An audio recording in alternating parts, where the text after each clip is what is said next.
ದೇವರು ಅಬ್ರಹಾಮನಿಗೆ ಮುಪ್ಪಿನ ವಯಸ್ಸೆಲ್ಲ ಆದಮೇಲೆ ದೇವರೇನು ಮಾಡ್ತಾನೆ, ಅಬ್ರಹಾಮನಿಗೆ ಒಬ್ಬ ಮುದ್ದಾದ ಒಂದು ಗಂಡು ಮಗನನ್ನು ಕೊಡ್ತಾನೆ. ದೇವರಿಗೆ ಮಹಿಮೆ ಉಂಟಾಗಲಿ.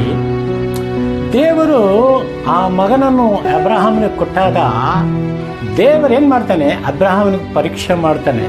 ದೇವರಿಗೆ ಮಹಿಮೆ ಉಂಟಾಗಲಿ. ಎಂಥ ಪರೀಕ್ಷೆ? ಅಬ್ರಹಾಮನು ಮೊದಲಿನ ಥರ ನನ್ನ ಪ್ರೀತಿಸ್ತಾ ಇದ್ದಾನ, ಇಲ್ಲ ಮುಪ್ಪಿನ ಕಾಲದಲ್ಲಿ ನನ್ನ ಮಗನನ್ನು ಕೊಟ್ಟಿದ್ದೇನಂತೇಳಿ ಆ ಮಗನ ಮೇಲೆ ತನ್ನ ಪ್ರೀತಿಯನ್ನು ತೋರಿಸ್ತಿದ್ದಾನಂಥೇಳಿ ಅಬ್ರಹಾಮನಿಗೆ ಹೇಳ್ತಾನೆ. ಒಂದು ಬೆಳಗಿನ ಜಾವದಲ್ಲಿ ಅಬ್ರಹಾಮ ಅಂದಾಗ, ಸಿದ್ಧನಿದ್ದೇನೆ ಸ್ವಾಮಿ ಅಂತ ಹೇಳ್ತಾನೆ. ನಿನ್ನ ಒಬ್ಬನೇ ಮಗನನ್ನು ತೆಗೆದುಕೊಂಡು ನಾನು ಹೇಳಿದ ಸ್ಥಳದಲ್ಲಿ ತಂದು ನಿನ್ನ ಮಗನನ್ನು ನನಗೆ ಬಲಿ ಅರ್ಪಿಸಬೇಕಂತ ಹೇಳ್ತಾನೆ. ಎಂಥ ಮಾತು ನೋಡಿ! ಆ ಮಾತು ಅಬ್ರಹಾಮನಿಗೆ ಹೇಳಿದಾಗ ಯಾವ ರೀತಿ ಆಗಿರ್ಬೋದು ನನ್ನ ಆತ್ಮೀಯ ಸ್ನೇಹಿತರೆ. ಮಕ್ಕಳಿಲ್ಲದ್ರೆ ಪರವಾಗಿದ್ದಿಲ್ಲಪ್ಪ, ಜೀವನ ಎಲ್ಲ ಹೆಂಗೋ ಕಳೆದೋಗ್ತಿತ್ತು ಅನ್ಬೋದು. ಆದರೆ ಮುಪ್ಪಿನ ವಯಸ್ಸಿನಲ್ಲಿ ಮಗನನ್ನು ಕೊಟ್ಟು ದೇವರು ಅಬ್ರಹಾಮನನ್ನು ಶೋಧಿಸ್ತಾ ಇದ್ದಾನೆ. ನೋಡೋಣ ನನ್ನ ಮೇಲೆ ಪ್ರೀತಿ ಇದೆಯಾ, ಇಲ್ಲ ಮಗನ ಮೇಲೆ ಪ್ರೀತಿ ಇದೆಯಾ ಅಂತೇಳಿ. ಅವಾಗ ಅಬ್ರಹಾಮ ಹೇಳ್ತಾನೆ, ಆಯ್ತು ಸ್ವಾಮಿ, ಸಿದ್ಧ ಅಂತ ಹೇಳ್ತಾನೆ. ಆವಾಗ ತನ್ನ ಮಗನನ್ನು ಕರೆದುಕೊಂಡು ಇಬ್ಬರು ಆಳುಗಳನ್ನು ತೆಗೆದುಕೊಂಡು ದೇವರು ಹೇಳಿದ ಬೆಟ್ಟಕ್ಕೆ ಕರ್ಕೊಂಡು ಹೋಗ್ತಾನೆ. ಆ ಬೆಟ್ಟದ ಹತ್ರ ಹೋದಾಗ ತನ್ನ ಇಬ್ಬರು ಆಳುಗಳಿಗೆ ಒಂದು ವಿಶೇಷವಾಗಿ ಒಂದು ಮಾತು ಹೇಳ್ತಾನೆ.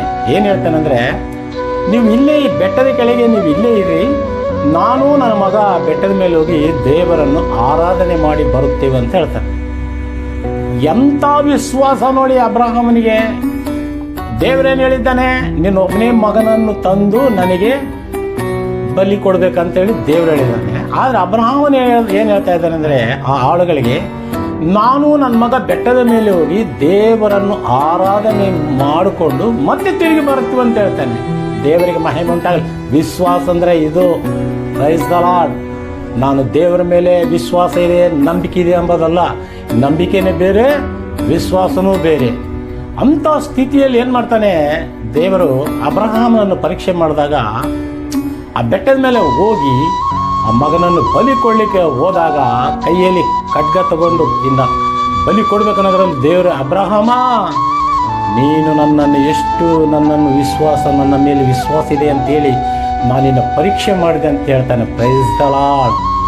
ಅಬ್ರಹಾಮನಿಗೆ ಗೊತ್ತು, ಮುಪ್ಪಿನ ಕಾಲದಲ್ಲಿ ನನಗೆ ಮಗನನ್ನು ಕೊಟ್ಟಂಥ ದೇವರು ನನ್ನ ಮಗನನ್ನು ಬೆಟ್ಟದ ಮೇಲೆ ದೇವರಿಗೆ ನಾನು ಬಲಿ ಅರ್ಪಿಸಿದರೂ ಕೂಡ ನನ್ನ ದೇವರ ಬೂದಿಯೊಳಗಡೆಯಿಂದ ಮತ್ತೆ ನನ್ನ ಮಗನನ್ನು ಜೀವಂತ ಮಾಡಿ ಕೊಡುವಂಥ ದೇವರಾಗಿದ್ದಾನೆ ಅಂತೇಳಿ ದೇವರಿಗೆ ಮಹಿಮೆ ಉಂಟಾಗಲಿ. ವಿಶ್ವಾಸ ಅಂದರೆ ಅದು. ನಾ ದೇವರನ್ನು ನಂಬ್ಕೊಂಡಿದ್ದೀನಿ, ದೇವರು ನಂಬೋದು ಬೇರೆ, ವಿಶ್ವಾಸ ಬೇರೆ. ಎಲ್ಲರೂ ನಂಬ್ಕೊಳ್ತಾರೆ, ನಾನು ನಂಬ್ತೀನಿ ಅಂತಾರೆ. ಕಷ್ಟ ನಷ್ಟ ಬಂದಾಗ ದೇವರನ್ನೇ ಬಿಟ್ಬಿಡ್ತಾರೆ. ಆದರೆ ಅಬ್ರಹಾಮನ ಆ ಥರ ಅಲ್ಲ. ಅದಕ್ಕೆ ವಿಶ್ವಾಸಿಗಳಿಗೆ ತನ್ನ ತಂದೆ ಅಂತೇಳಿ ದೇವರತನಿಗೆ ಬಿರುದು ಕೊಟ್ಟಿದ್ದಾನೆ. ದೇವರ ನಾಮಕ್ಕೆ ಮಹಿಮೆ ಉಂಟಾಗಲಿ. ಆಮೇಲೆ